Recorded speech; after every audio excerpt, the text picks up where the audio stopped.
Chers amis, bonjour. Je reprends du service ce matin. Alors, hier soir, nous avons eu un attentat. Quelqu'un qui s'est pris à un quart de policiers qui était juste en train de surveiller. Donc, il y a eu un mort et deux blessés graves. Alors, et il se trouve que c'est arrivé exactement au moment où l'émission sur France Télé, enfin sur France 2 avait lieu au sujet des débats des élections présidentielles. Alors sur ce point en particulier, c'est interpellant évidemment à plein de points de vue. J'ai entendu que Daesh avait revendiqué le fait d'être à l'origine de cet attentat-là. Moi personnellement, je ne le crois pas. Je veux dire par là que je crois, oui, au fait qu'il l'ait revendiqué. Simplement, ça fait partie c'est ce qu'ils appellent les cellules dormantes, ou les loups solitaires, parce qu'en fait, il y a des profils relativement larges, d'idéologie assez proches. Et si je prétends ça, c'est parce que j'ai entendu ce matin, justement, quelqu'un, le syndicat des commissaires, je crois, sur Europe 1, qui expliquait que l'individu en question, il y a 15 ans, avait déjà été condamné pour s'en être pris pour avoir tiré sur des policiers. C'est-à-dire que c'est un profil de quelqu'un qui a un problème avec les policiers de façon générale et depuis très longtemps apparemment. Il avait été condamné à 15 ans de prison et il a fait sa prison, il a fait sa peine. Voilà, donc je veux dire par là que Daesh revendique tout ce qui l'arrange en fait. Mais ça ne veut absolument pas dire que ce sont eux effectivement qui ont commandité. Voilà. D'autre part, apparemment, il n'était pas fiché S. Voilà. Ce que ça démontre, en fait, ça démontre tout simplement que le phénomène djihadiste est un phénomène extrêmement complexe, contrairement à ce que Marine Le Pen essaie de faire croire. Et en dehors d'elle, tout le monde s'est accordé ce matin, parmi tous les autres candidats, tout le monde s'est accordé à évidemment rendre hommage aux policiers en question et à expliquer que c'était un problème effectivement complexe et qu'il fallait se garder évidemment d'aucune récupération d'ordre politicienne pour les présidentielles. Alors évidemment, Marine Le Pen, elle prend complètement contre-pied, c'est-à-dire qu'en personnage complètement opportuniste au sens le plus pervers. Quand j'entends par pervers, c'est vraiment du style pervers manipulateur, parce que quand on voit les insanités qu'elle peut raconter sur les migrants, hier j'expliquais que quand on croisait un migrant sur un trottoir, en fait, il fallait mieux éviter de le croiser parce qu'il a le dos tellement large qu'on ne peut même pas le croiser sur un trottoir. C'est comme l'Europe, hein. Franchement, c'est vraiment déconcertant. Bon, alors elle a fait une déclaration solennelle ce matin, je viens de voir à l'instant.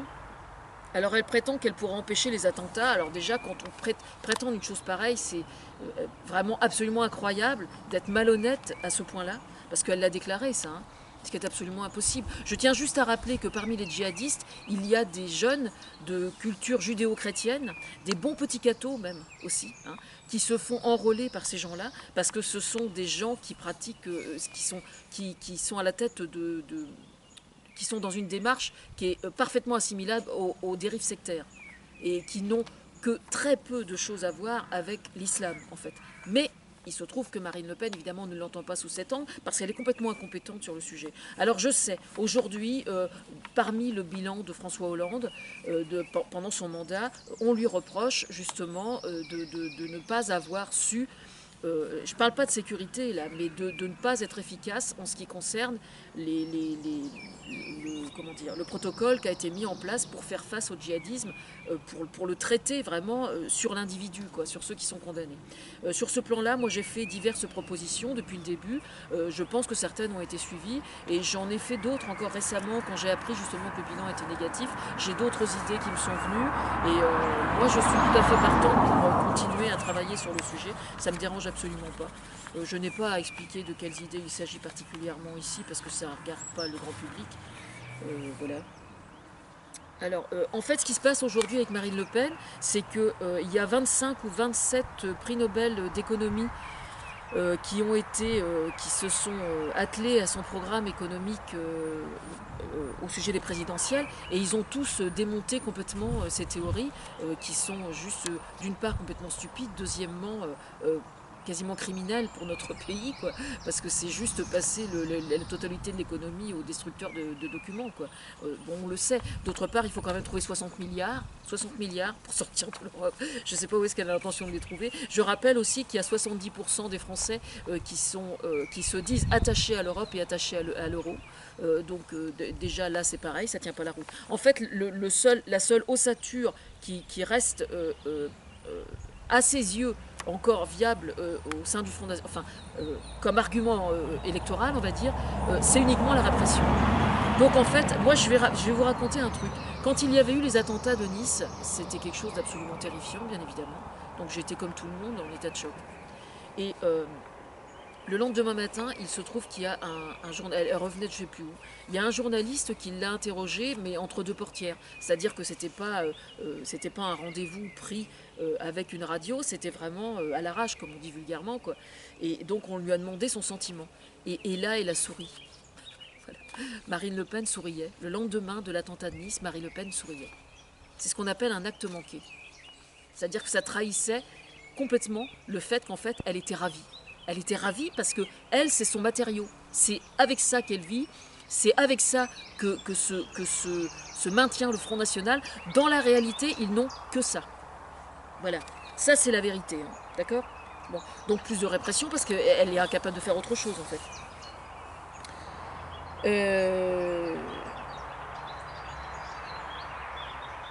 Oui, ce qui se passe en fait, c'est que j'ai entendu ça ce matin. Donc ce mec-là, comme on dit vulgairement, ça fait 15 ans qu'il voulait casser du flic, quoi. Donc ça n'a pas grand-chose à voir avec le djihadisme. En fait, il est devenu, il a probablement adopté ce filon-là parce que c'était un filon qui était, pour lui, c'est une forme d'opportunisme. Hein. Parce que, évidemment, parmi tous les gens qui sont victimes du djihadisme aujourd'hui, il y a quand même des profils extrêmement larges. Il y a une chose qui est certaine en tout cas, c'est que c'est un problème extrêmement complexe. Et ce qui est criminel de la part de tous les gens qui basent leur politique et leur programme uniquement sur la répression, c'est qu'ils essaient, comme n'importe quel problème de société, de faire croire que c'est simple et qu'il suffit de mettre des flics partout. Ah ben non, c'est infiniment plus compliqué que ça justement. Mais ça, il faut être courageux. Pour le dire, il faut être courageuse. Et moi, je suis beaucoup plus courageuse que Marine Le Pen. Ça, c'est clair.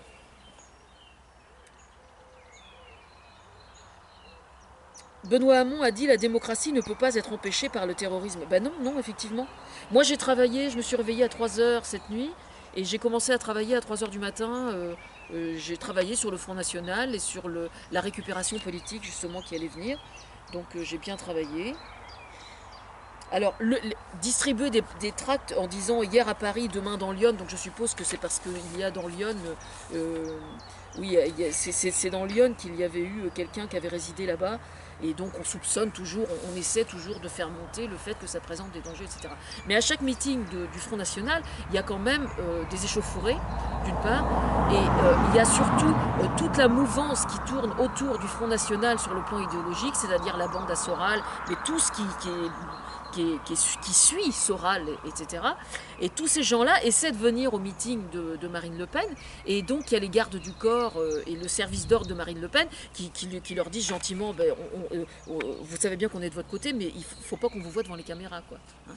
Et je veux dire, bon, on sait ça, on le sait. Hein. J'ai un graphique, j'ai un visuel qui est juste génial. J'arrive pas à remettre la main dessus, mais il va ressortir au bon moment, vous inquiétez pas. Avec tous les gens qui nourrissent idéologiquement Marine Le Pen et le Front National. Mais ce qui est intéressant, c'est que je l'ai vu aussi, c'était hier soir, donc avant que les candidats en question, en faisant l'émission, n'aient appris ce qui se passait. Et j'ai écouté justement son intervention. Et elle parlait d'Angela Merkel et de l'Allemagne. Bon, on sait que là, elle vient de renouer avec son père, que je soupçonne très fortement de financer effectivement la campagne électorale de sa fille maintenant. Et il a expliqué dans un premier temps qu'il rejoignait Macron. Et puis en fait, évidemment, il va financer la campagne de sa fille. On ne sait pas quel score elle va faire dimanche, mais c'est tout à fait cohérent. Je veux dire, sur le plan psychologique, ça tient parfaitement la route. Mais en fait, je soupçonne Marine Le Pen d'être vraiment anti-Europe pour une raison autre, encore bien particulière. C'est qu'elle a un vrai problème de rivalité psychologique face à Angela Merkel. C'est-à-dire que moi, Angela Merkel, je ne suis pas, je ne suis pas dans sa coloration politique. Mais c'est une femme je trouve, qui a un courage absolument incroyable. Parce que, mine de rien, quand on voit comment chaque pays d'Europe réagit face aux problèmes migrants, je trouve qu'Angela Merkel est extrêmement courageuse. D'accord ? Je n'ai absolument aucun doute que Marine Le Pen ne lui arrive même pas à la hauteur du talon. Franchement, ça c'est clair. À plein de points de vue, hein, d'ailleurs. Hein. Bon, bref. Ah ouais. Alors, Marine Le Pen parle du gouvernement de François Hollande comme un gouvernement éphémère. Alors, juste pour information, le gouvernement éphémère, François Hollande, il a été élu démocratiquement et en respectant les lois de la République, ce que n'a pas encore fait Marine Le Pen. Marine Le Pen veut se voir, elle nous fait un remake en fait de La Grenouille qui veut se faire aussi grosse que le bœuf. Alors elle a fait quelques tournées à l'étranger, elle est allée visiter le rez-de-chaussée de Donald Trump pour qu'on la voit, pour se donner pour se gonfler quoi en fait. Hein. Et là elle continue en fait exactement, elle nous fait de nouveau un remake de La Grenouille qui veut se faire aussi grosse que le bœuf. Je pense que dimanche elle va exploser La Grenouille malheureusement. Et moi donc, moi je cherche pas, moi je brigue aucun mandat moi personnellement, moi je défends des idées et je n'ai absolument pas les ambitions de Madame Le Pen. Alors non, ça ne risque pas, non, moi je défends des idées et puis je recherche l'efficacité d'abord. Qu'est-ce qu'il y avait d'autre Oui, ce qui se passe en fait aujourd'hui, c'est que la délinquance, elle n'est plus du tout nationale, elle est internationale. Ici à Saint-Austrebert, il y a eu des cambriolages il y a quelques temps, là, la semaine dernière je crois. Pas loin d'où habite ma maman. Et je me souviens avoir vu un reportage, je ne sais plus, il y a peut-être 1 an ou 2 ans, je ne sais plus, un reportage qui expliquait comment dire, le tissage, ou comment est-ce qu'on pourrait dire ça, qui expliquait comment fonctionnaient les réseaux de vol, de cambriolage et de recel, qui évidemment sont en relation les uns avec les autres.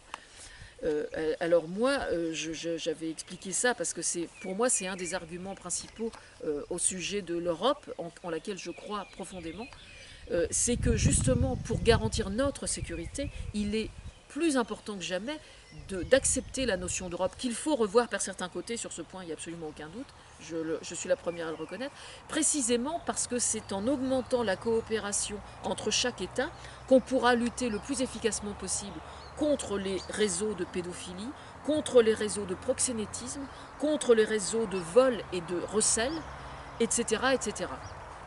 Mais évidemment, cette transparence au niveau de toute l'escroquerie en col blanc, notamment, dont Marine Le Pen est tout à fait, elle nage en eau trouble, il n'y a absolument aucun problème. Tous les gens qui sont autour d'elle, de toute façon, c'est de cet ordre-là, c'est comme ça que ça fonctionne. Évidemment, elle n'est pas d'accord avec cette Europe-là. Parce que ça, c'est un argument hyper balèze et dont elle ne veut surtout pas entendre parler. Parce que tous les gens qui magouillent et qui nagent en eau trouble comme ça, évidemment qu'ils sont contre l'Europe. C'est leur intérêt parce qu'ils ne vont plus aller planquer leur pognon. Et où est-ce qu'ils iront planquer leur pognon si jamais on arrive effectivement à faire l'Europe telle qu'on souhaite qu'elle soit? C'est ça en fait le problème. Alors bon, alors il y a tout un tas de conneries, donc elle raconte d'autres. Le traitement administratif des fichiers S pour adhésion à l'idéologie de l'ennemi. Mais il y a juste un problème, c'est que ces histoires d'adhésion à l'idéologie de l'ennemi, c'est quelque chose qui est beaucoup plus subtil qu'on ne veut bien le croire. À partir de quels critères peut-on considérer que quelqu'un est en intelligence avec l'ennemi? Un père qui soupçonne son fils d'avoir de mauvaises fréquentations sur Internet, qui va aller voir un site djihadiste simplement pour vérifier quelque chose. On fait quoi? On lui fout le grappin dessus puis on le fout en tôle? Non mais, je veux dire, à partir de quel degré de fréquentation de tel site peut-on considérer qu'un individu doit être fiché S ou pas? Surtout quand on sait que bien évidemment, ceux qui sont effectivement mal intentionnés vis-à-vis de notre pays sont parfaitement capables d'être en dormance et donc de ne montrer absolument aucun signe, ni sur Internet, ni ailleurs. Eh bien oui. Alors, il faut arrêter de nous prendre pour des cons. Elle est d'une connerie, Marine Le Pen, je suis consternée. Alors, plus le temps passe, là, plus elle aboie fort. Plus elle beugle, en fait. C'est moi la vache normande, mais c'est elle qui beugle. Voilà. Bon, sinon... Bon oui, j'ai expliqué il y a quelques jours ce que c'était que la binationalité et à quoi ça correspondait sur le plan psychologique. Ça c'est pareil, tout ce qui est psychologique, Marine Le Pen, elle sait pas, elle peut pas. Hein. Elle n'a pas les neurones adaptés pour, je sais pas, ou il y a une case qui est vide là-haut, mais c'est quelque chose qui est impossible pour elle. Parce que elle l'entend, on dirait que tous les gens qui sont binationaux, ils ne sont binationaux que pour rouler le pays, donc prendre nos sous. Faut arrêter quoi.